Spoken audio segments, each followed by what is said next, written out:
Hi everyone, मैं हूं प्रगति और स्वागत करती हूं आप सभी का अपने यूट्यूब चैनल बैंकिंग विद प्रगति पर। इस सेशन में हम करंट अफेयर्स को हैंड रिटन नोट्स के थ्रू पढ़ेंगे। यहाँ मैं आपको करंट अफेयर्स को बहुत ही इजी एंड डिटेल्ड वे में एक्सप्लेन करने वाली हूँ। तो आइए आज हम पढ़ते हैं 10 मई 2024 का कंप्लीट करंट अफेयर्स। तो इसमें हमारा फर्स्ट न्यूज है करंट बैंकिंग अवेयरनेस।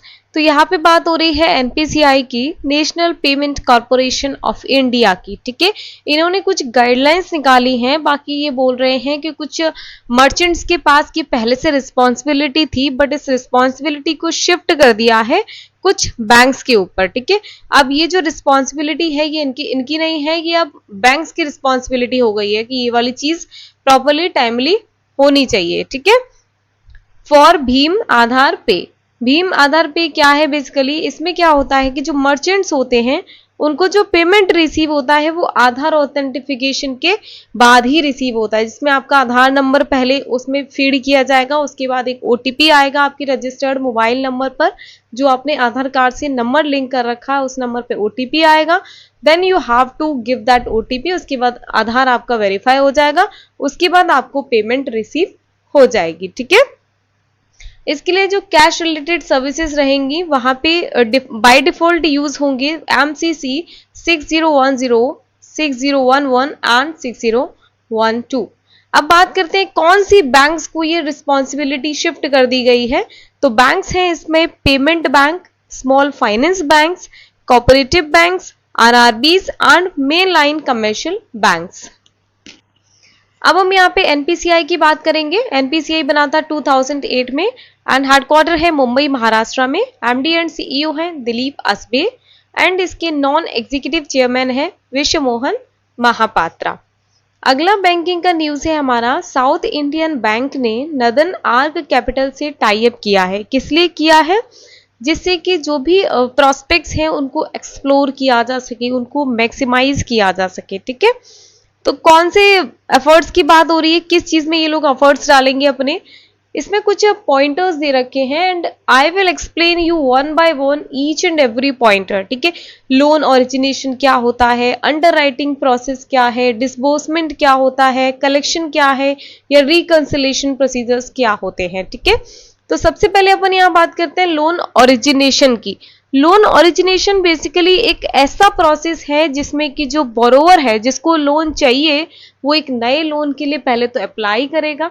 उसके बाद जो लोन दे रहा है ना, जो लेंडर है, जो बैंक है, वो उस एप्लीकेशन को प्रोसेस करेगी। ठीक है, ओरिजिनेशन बेसिकली स्टार्ट होता है, इसमें सारे स्टेप्स होते हैं कि जब लोन आपने लिया उसके बाद आपको फंड रिसीव हुआ, डिसबर्स हुआ, उसका पूरा प्रोसेस इसमें इंक्लूड रहता है कि आपने जो फंड है उसको डिसबर्स किया है, एप्लीकेशन अप्रूव हुई है या डिक्लाइन हो गई है बिकॉज ऑफ सम। ठीक है, लेकिन जब मॉर्टगेज की बात आती है ना, जब आप कोई पर्सन है वो मॉर्टगेज के थ्रू लोन लेता है। मॉर्टगेज क्या है? जैसे उसने अपनी कोई चीज गिरवी रखी है, जैसे उसने अपनी प्रॉपर्टी के पेपर्स रख दिए, अपने घर के पेपर्स रख दिए हैं, या फिर कोई उसका फील्ड है, कुछ भी सही। ठीक है, तो मॉर्टगेज के केस में क्या होता है, एक अलग से एक पर्टिकुलर ओरिजिनेशन प्रोसेस इंक्लूड रहता है।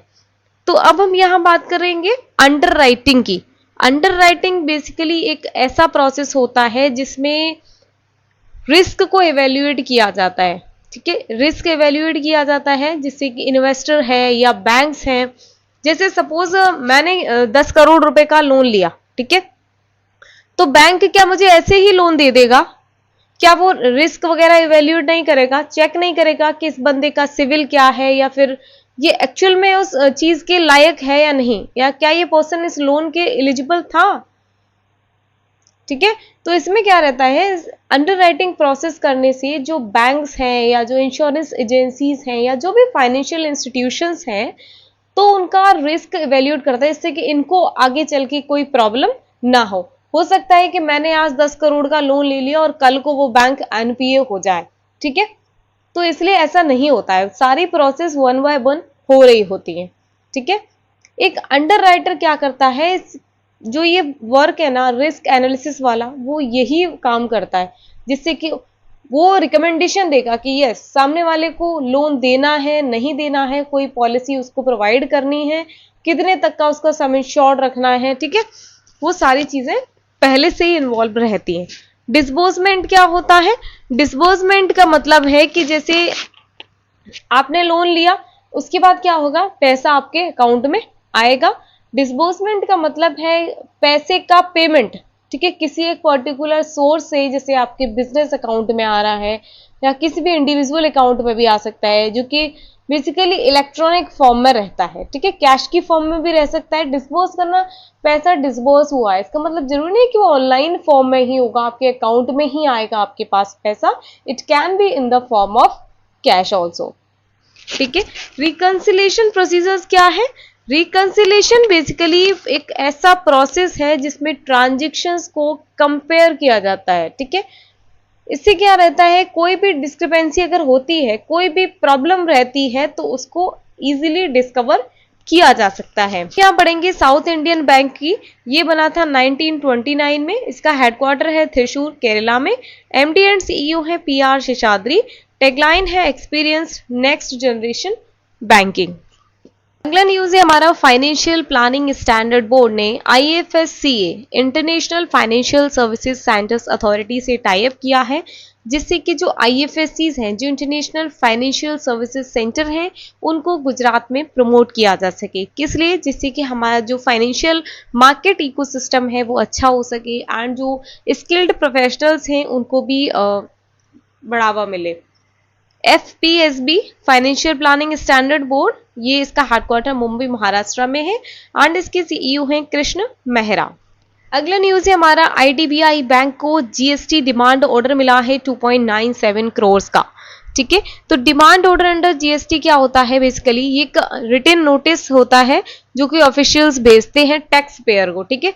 ये उस पर्सन को भेजा जाता है जिसको टैक्स पे करना है। अगर GST ऑफिसर को ये लगता है ना कि टैक्स पेयर के पास ऑलरेडी कोई टैक्स GST एक्ट के थ्रू रहता है, अगर उनको लगता है कि इस बंदे ने टैक्स नहीं दिया है प्रॉपर या कुछ भी प्रॉब्लम क्रिएट करी है इस मामले में, तो यहाँ पे इनको एक रिटन नोटिस भेज दिया जाता है। तो टोटल इनसे कितना डिमांड किया गया है GST tax?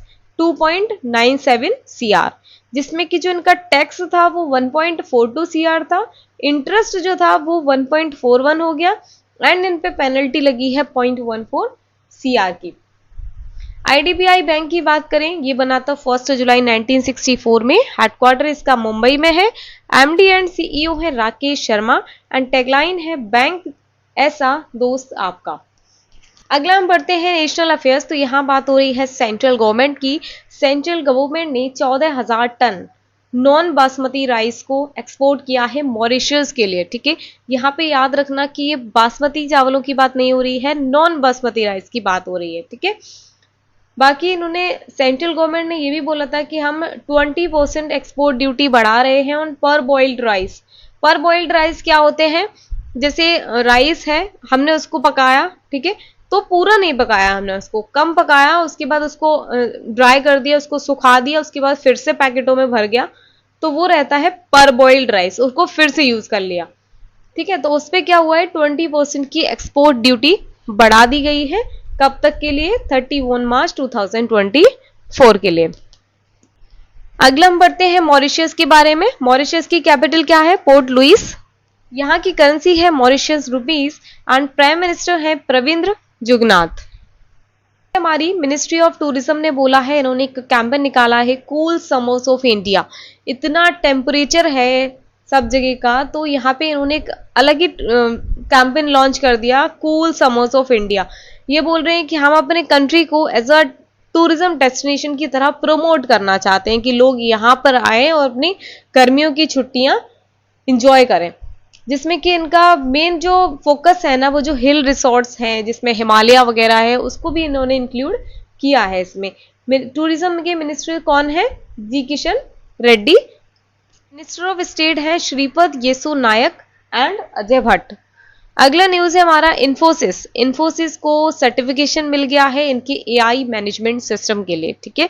AI management system एक स्ट्रक्चर्ड फ्रेमवर्क रहता है जो कि ऑर्गेनाइजेशन के अंदर ही रहता है, जो जिसका मेन काम क्या रहता है, जो भी AI टेक्नोलॉजीज हैं वो प्रॉपरली वर्क कर रही हैं नहीं, उन सब चीजों के लिए रिस्पॉन्सिबल रहता है ये सिस्टम। इसको कौन सा सर्टिफिकेशन मिला है? ISO या फिर आप इसको IEC भी बोलते हैं, 42001 2023, ठीक है। इन्फोसिस बना था 2 जुलाई 1981 में, हेडक्वार्टर बेंगलुरु में है, सीईओ है सलिल पारेख। अगला हम पढ़ते हैं इंटरनेशनल अफेयर्स। तो यहाँ बात हो रही है स्विस स्टार्टअप क्लाइम वर्क्स एजी। इन्होंने क्या है, एक सबसे बड़ा, दुनिया का सबसे बड़ा एक प्लांट खोला है, direct air capture and storage plant, ठीक है, जिसका नाम है मैमथ। कहाँ पे?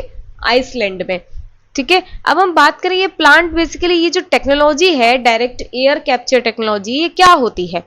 इसमें क्या होता है, डायरेक्ट एयर कैप्चर टेक्नोलॉजी जो होती है ये एटमॉस्फेयर से CO2 को निकालती है, कार्बन डाइऑक्साइड को एक्सट्रैक्ट करती है किसी भी लोकेशन पर, ठीक है।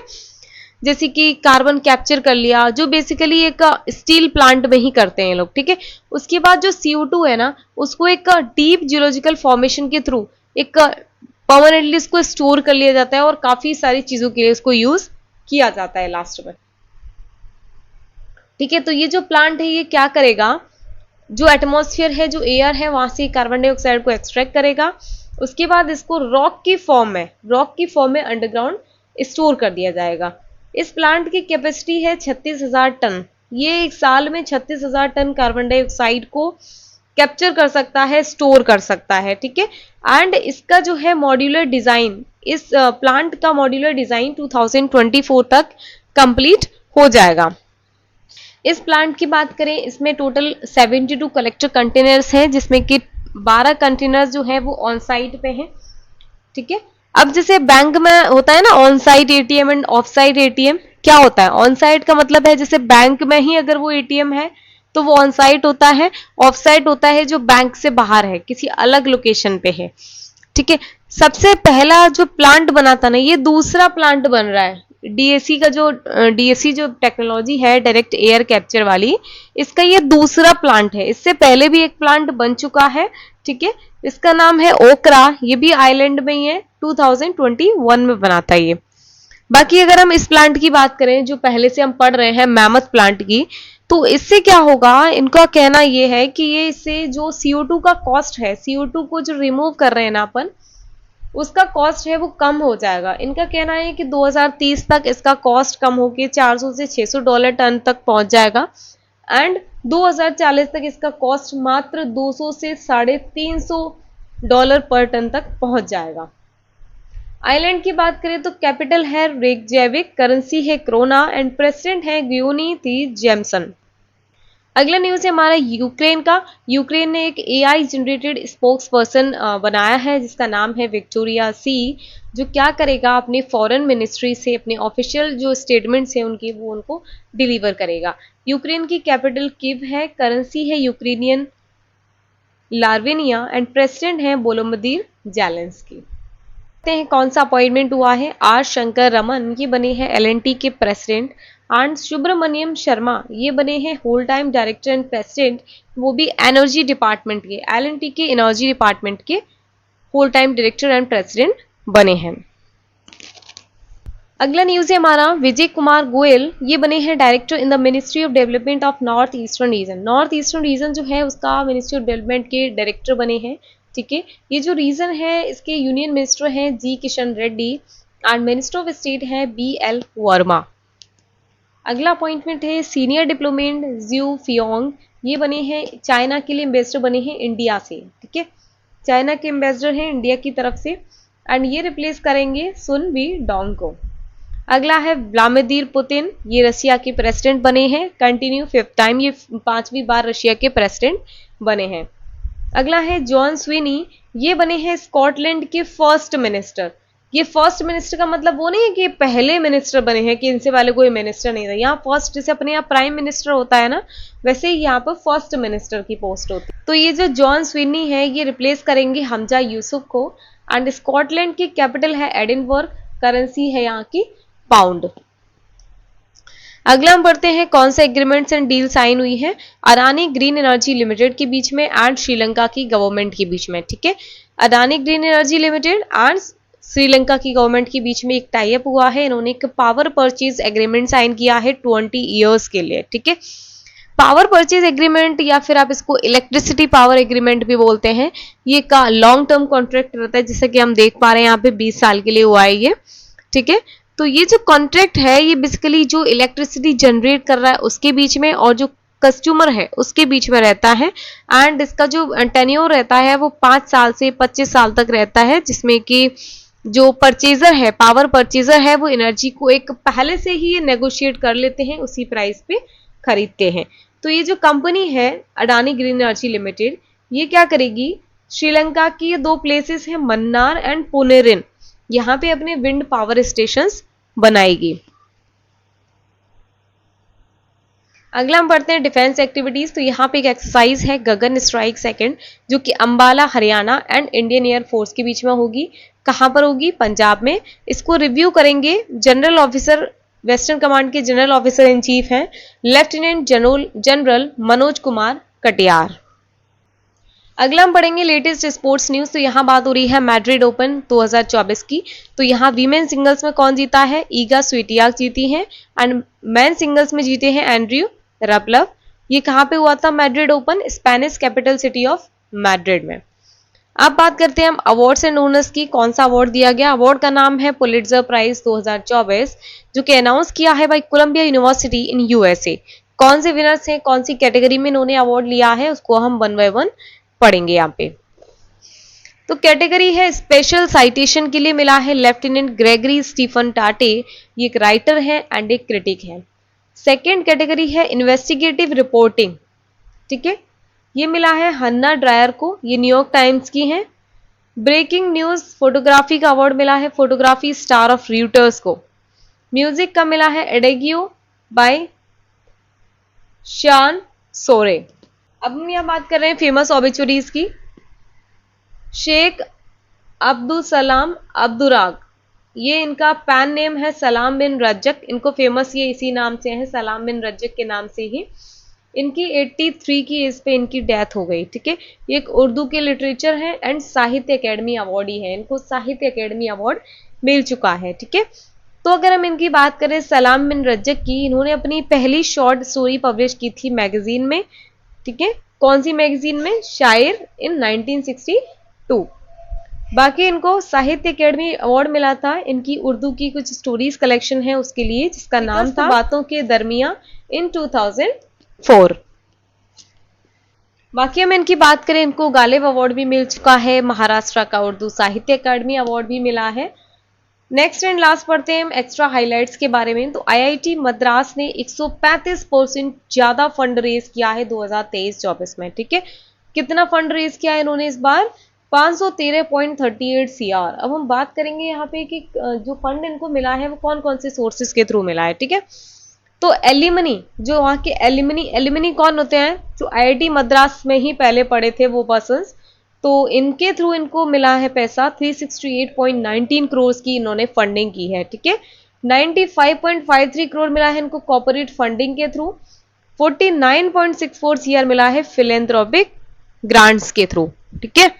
फिलेंथ्रोपी बेसिकली क्या होता है, जैसे कि ये पैसा दिया जाता है for the developing community wellbeing के लिए अगर कोई पैसा दे रहा है तो वो फिलेंथ्रोपी वाले उसमें आ जाता है, ठीक है।